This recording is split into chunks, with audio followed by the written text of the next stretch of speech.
Major funding for KPBS Evening Edition has been made possible in part by Bill Howe Family of Companies, providing San Diego with plumbing, heating and air, restoration, flood and remodeling services for over 40 years. Call 1-800-BILL-HOWE or visit billhowe.com. And by the Conrad Prebys Foundation, Darlene Marco Shiley, and by the following.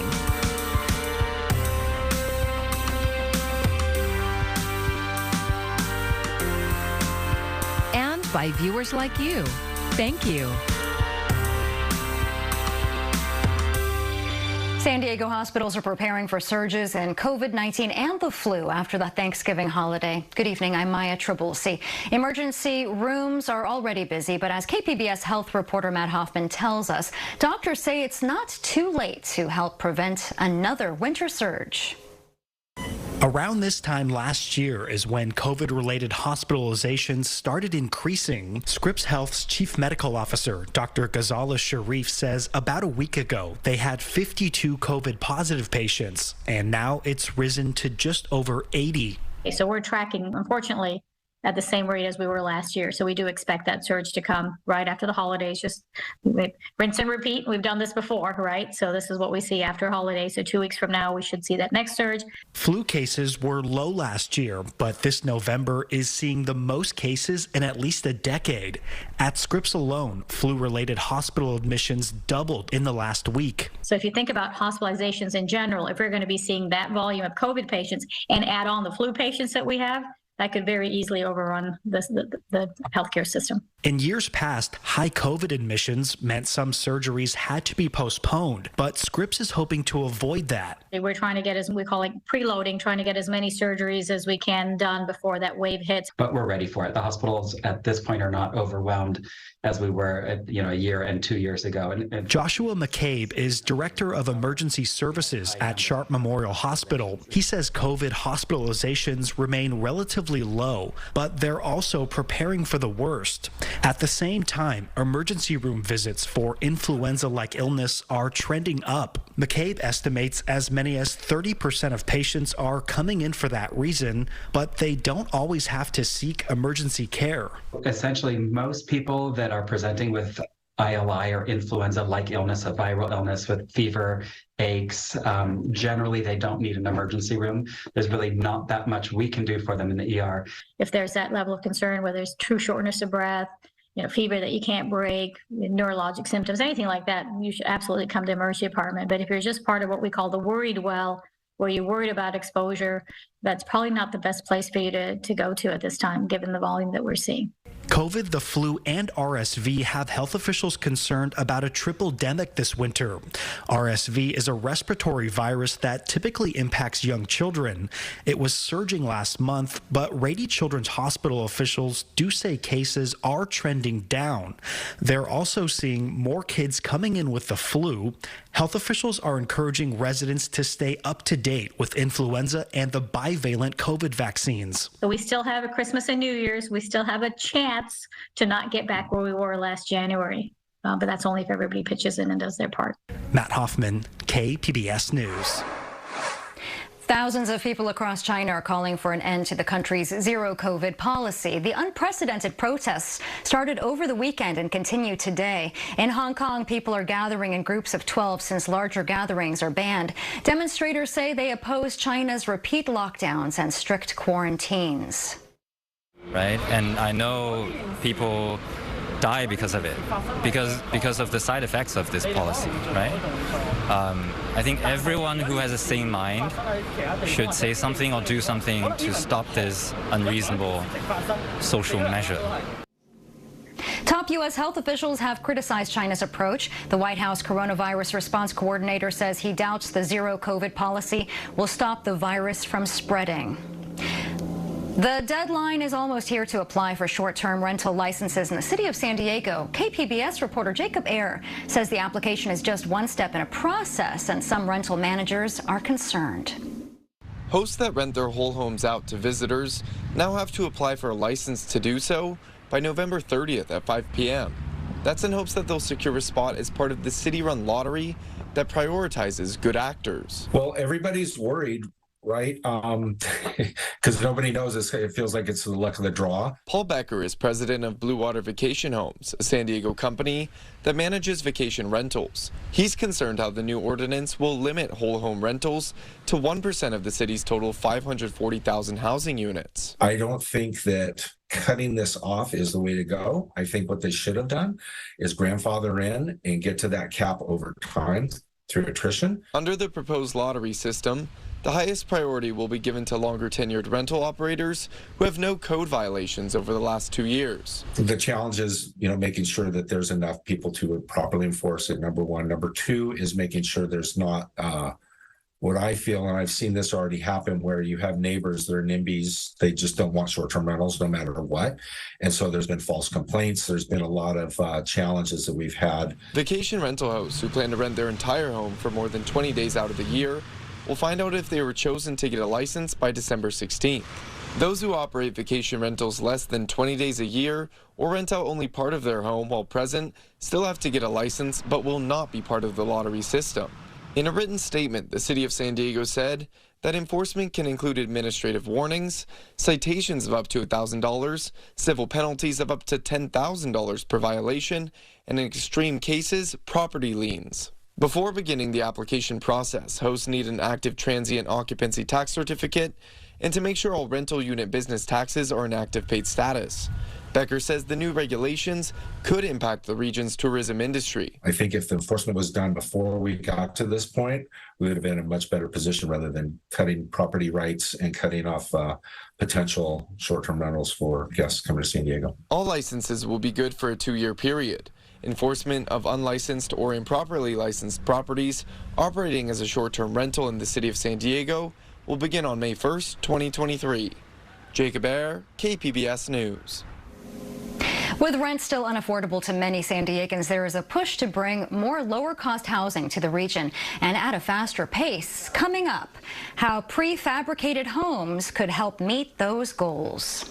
And even with rising inflation, Americans are opening up their wallets this holiday shopping season, at least for the early sales. A report out today shows Black Friday online sales hit just over $9.1 billion this year, and that's an all-time high. Adobe Analytics says sales were strong for items like electronics and exercise equipment, but the record-breaking total was helped by higher prices. While there are still plenty of deals out there, Jen Sullivan has a look at why Cyber Monday could be losing its luster.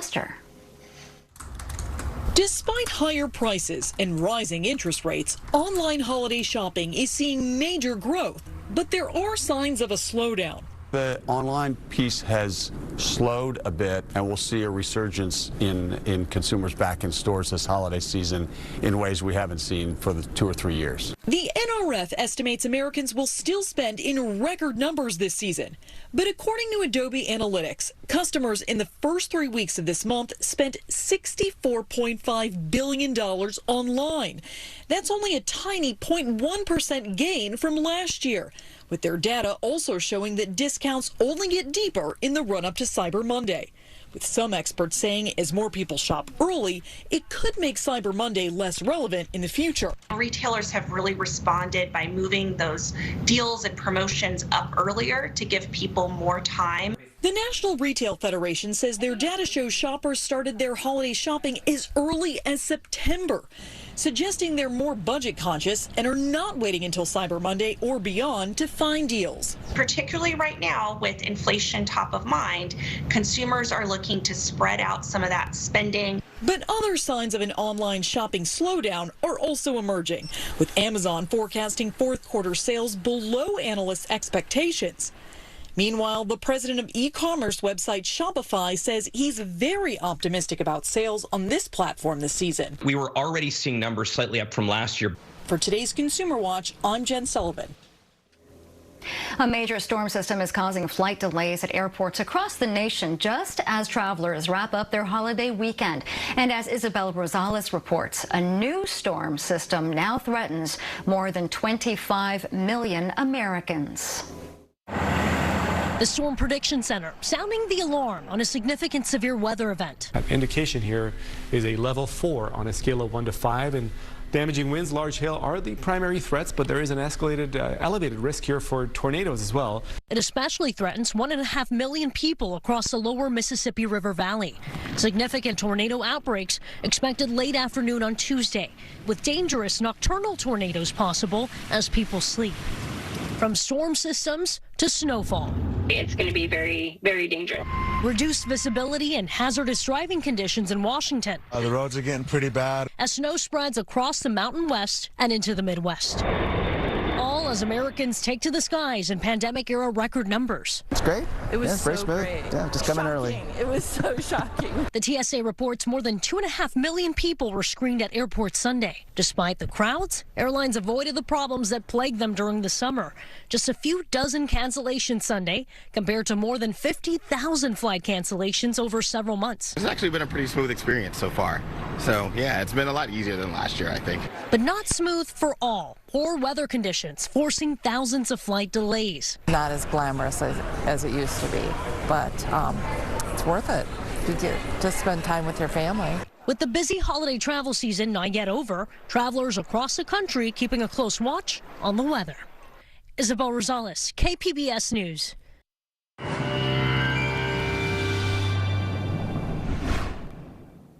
Here we are, inching closer to the end of the month and the start of December, and we've got some cooler than average temperatures. Those are going to continue. Plus, we're watching a series of storms, so rain and mountain snow will continue through the rest of our week and into the weekend. We also have some pretty intense winds at times, so we'll keep that wind advisory around as we head into midnight. That includes places like Borrego Springs, so heads up for some of that gusty wind continuing throughout this evening. Peeking ahead to what we can expect as we head into tonight, temperature-wise, a lot of us will see those temperatures dropping into the 40s and 50s. You notice the breezy conditions still from Mount Laguna down to 39, 55 in San Diego, 51 in Oceanside. Chula Vista drops down to about 54 degrees. When we go into tomorrow, we will see those temperatures rebound back into the 60s. San Diego around 64, Oceanside makes it to 65, Borrego Springs 68, and then Mount Laguna will be just shy of 50 degrees. I mentioned that series of storms, so it's going to be that beneficial rain continuing here as we head into late week. We could be talking about feet of snow in the Sierra Nevada. This is going to cause travel disruptions with the rain and the snow, and then windy conditions along the coast and into the mountains as we continue into late week. Looking at your 5-day forecast for the coast, temperatures stay into the mid-60s Tuesday, Wednesday, Thursday. Those showers around by Friday, and then mostly cloudy and cool by Saturday. Inland will stay dry Tuesday, Wednesday, and Thursday. Temperatures dropping off a bit by Thursday, 61, and then we'll see those rain showers around by Friday. Saturday, we'll keep some clouds around. Temperatures, though, rebound back into the upper 60s. Looking at your mountain forecast over the next 5 days, keeping temperatures into the upper 40s to around 50s as we head into the end of the week. We'll see some showers around by Friday, and then we'll see temperatures back into the lower 50s on Saturday. And your desert forecast looks to be staying dry, upper 60s, bring us to Thursday, and then we'll be back into the 70s for Friday and Saturday. For KPBS News, I'm Ariella Scalise. It's been nearly 40 years since it last happened. Hawaii's Mauna Loa volcano started to erupt on Sunday night on Hawaii's Big Island, sending volcanic ash and debris into the air. The U.S. Geological Survey says lava flow is contained, not threatening the communities near the volcano, but warned residents to be prepared. Mauna Loa is the world's largest active volcano. There has been a recent spike in earthquakes at the summit, putting scientists on alert of possible eruption. It's an experience you just can't get in a classroom. A team from UC San Diego is reflecting on its time at the COP27 climate conference. This year's event was widely criticized for a lack of formal agreements to phase out the use of fossil fuels. Emily Carlton from UCSD told KPBS Midday Edition that while that's true, some progress is being made on smaller partnerships that might bring faster, more tangible results. We've looked for a long time to the formal negotiations for promises, but promises can be broken and often have been broken. So what really matters is these actions that are going on the ground. This Wednesday, UC San Diego will host a webinar focusing on the experience at COP27, and you can sign up at UCSD's School of Global Policy and Strategy webpage. San Diego's Sanford Stem Cell Institute has rocketed stem cells into space a third time. As KPBS SciTech reporter Thomas Fudge explains, they're hoping to learn more about how human cells age. Engines full power and liftoff of CRS-26. Go Falcon and happy Thanksgiving ISS. At 11 a.m. on Saturday, a SpaceX rocket lifted off from the Kennedy Space Center on another NASA mission to the International Space Station. And an experiment from UC San Diego's Sanford Stem Cell Institute was one of the projects hitching a ride. The purpose of the experiment? To learn how human cells age in the stressful environment of zero gravity. In 2012, a year-long residence aboard the International Space Station caused astronaut Scott Kelly to have aging in his blood cells that's normally seen only after 10 years. Katrina Jameson is the director of the Sanford Institute. She says Kelly's experience and the Institute's earlier tests in outer space showed that zero-gravity forced stem cells to work a lot harder. In the experiment we launched in December of last year, what we saw was that the normal stem cells in space woke up and then they divided quickly, and then they got exhausted compared to the ones on the ground. She says the same thing happened in the experiment they did in June, and they hope the current zero-gravity probe will confirm what they've already seen. The experiment is focused on blood stem cells, which are found in the bone marrow. Jameson says the results of their experiment could lead to ways that we can protect people who enter space. It may also lead to therapies for people who are earthbound. Because we see these aging effects so quickly, it starts to make us think, wait a minute, maybe some of the aging we see on Earth is partly predictable and preventable. Maybe we can turn back the clock on aging itself by having these accelerated insights into how we age. Another point of the study could be to find therapies for cancer. The stem cells will be in zero gravity aboard the International Space Station for about a month. Thomas Fudge, KPBS News. Gas prices still falling for the 17th straight day. The average price of a gallon of self-serve regular gas in San Diego County dropped today 0.3 cents to $5.09. The average price has decreased 50 times in 54 days since rising the record high of $6.44 on October 5th. That is a drop of about $1.35. The national average is $3.55. Even though rents in San Diego have dropped for 2 straight months, average prices are still too high for many to afford across the county, and as housing is in short supply. KPBS reporter Jacob Ayer has a look at what some say could be part of the solution. There's many different types of floor plans. A prefabricated house may look like most other modern homes. You see in the kitchen, he's got upgraded appliances. But the process to get there is rather different. Prefabricated simply means that it's built in a factory off-site. That's Todd Kessler. He's the president of US Modular, a company that specializes in manufactured and modular housing. For some people, there's a stigma about prefab housing. Kessler says getting past that is one of the biggest challenges. We used to say that, they were like your grandmother's trailers back in the day, in that they focused so much on being affordable that the quality really wasn't there. In today's pre-manufactured housing, the quality is there, and they're still less expensive than site-built structures. How much less expensive? Roughly 10 to 30% cheaper than traditional on-site construction.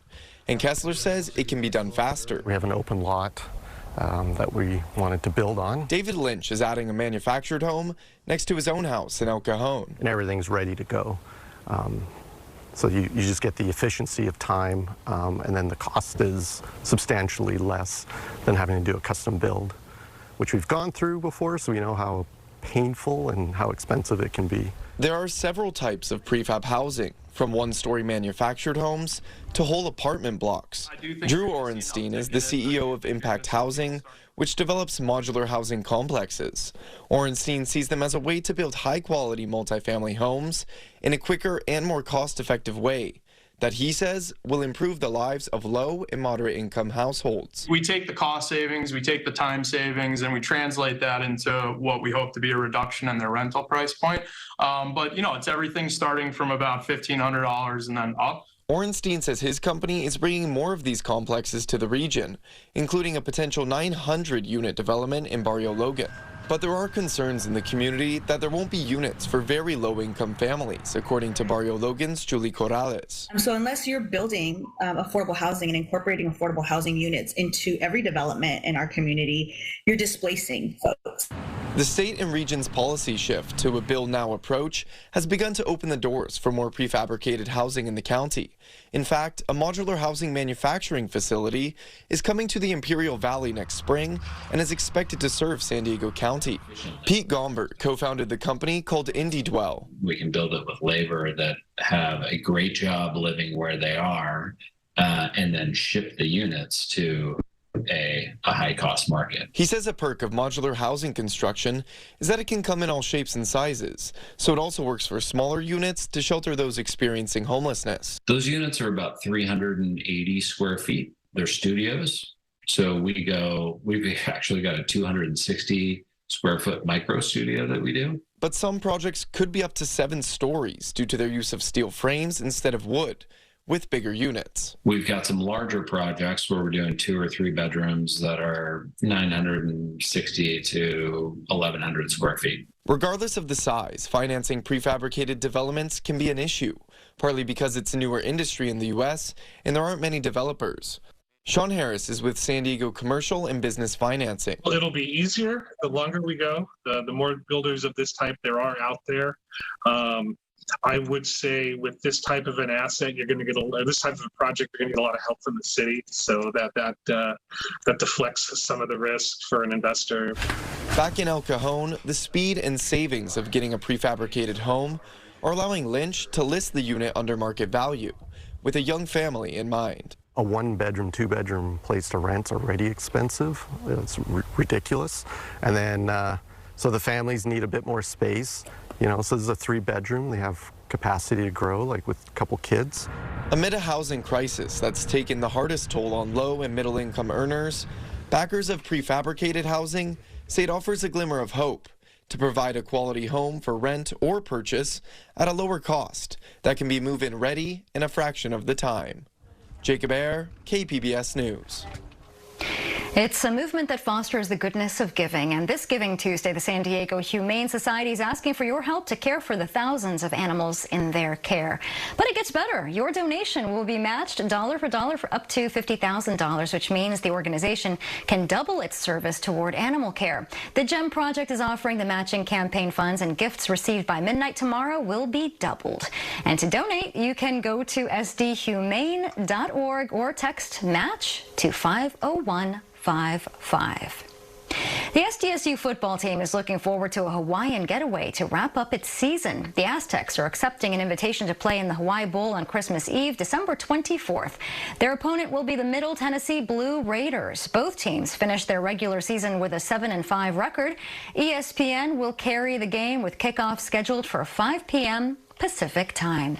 In the 1970s, John Waters regularly shocked audiences with films such as Pink Flamingos and Female Trouble. But now he's become a beloved cult figure. KPBS arts reporter Beth Accomando says he will be in San Diego on Sunday for a new Christmas show. In Pink Flamingos, John Waters had his star Divine eat dog poop. Now, Waters will be getting a star on Hollywood Boulevard and an exhibit dedicated to him at the Academy Museum. I'm so respectable I could puke, but it's exciting. I'm doing the exact same thing. I haven't changed. I've been lucky enough that American humor has evolved way towards my direction. Filth are my politics. Filth is my life. Take whatever you like. He credits his success to never being mean-spirited and always being willing to make fun of himself. That approach has allowed him to be embraced by the mainstream while remaining outside of it. Won't you join us in a carol before we open our gifts? Waters sees Christmas as the perfect holiday tradition to build a one-man show around. No matter what nationality you are, what religion, but anything, it's coming at you like a steamroller from hell. And I actually like it. For me, though, it's just now how I make my living. I'm like a drag queen at Halloween. You know, if it's Christmas, I'm working. His John Waters Christmas will have new material as well as some favorite memories. Most ridiculous memory I put in is when the Christmas tree fell over on my grandmother, and I used that and appropriated it and put it in female trouble in a much more dramatic way than really happened. And since we're still reeling from the pandemic, Waters asks, is Christmas broken? Find out as the guru of bad taste brings a John Waters Christmas to the Belly Up Tavern in Solana Beach this Sunday. Beth Accomando, KPBS News. The word of the year is gaslighting, and that is no lie. Merriam-Webster says people looked up the definition of that term dramatically more this year than in previous years. The publishing company defines gaslighting as the act or practice of grossly misleading someone. The word's origin comes from the name of a 1938 play involving a man who tries to make his wife believe she's going insane. One of his tricks is to make the gas lights in the house dim and then deny the lower lighting to his wife, leading to her not trusting her own perceptions. I'm Judy Woodruff. Tonight on the NewsHour, Chinese citizens protest the Communist Party's zero COVID policy in the largest demonstrations in decades. Coming up at 7 after Evening Edition on KPBS. And here's a look at what we're working on for tomorrow. In the KPBS newsroom, Congress takes a closer look at the supermarket mega merger that would affect stores in San Diego. NPR's Morning Edition has a preview of the Senate hearing on Kroger and Albertsons. And this year's election results could shake up the long-term plan for Sandag. KPBS Midday Edition has more on the future for San Diego's transportation goals. And you can find tonight's stories on our website, kpbs.org. Thanks for joining us. I'm Maya Trabulsi. Good night. Major funding for KPBS Evening Edition has been made possible in part by Bill Howe Family of Companies, providing San Diego with plumbing, heating and air, restoration, flood and remodeling services for over 40 years. Call 1-800-BILL-HOWE or visit billhowe.com. And by the Conrad Prebys Foundation, Darlene Marcos Shiley, and by the following.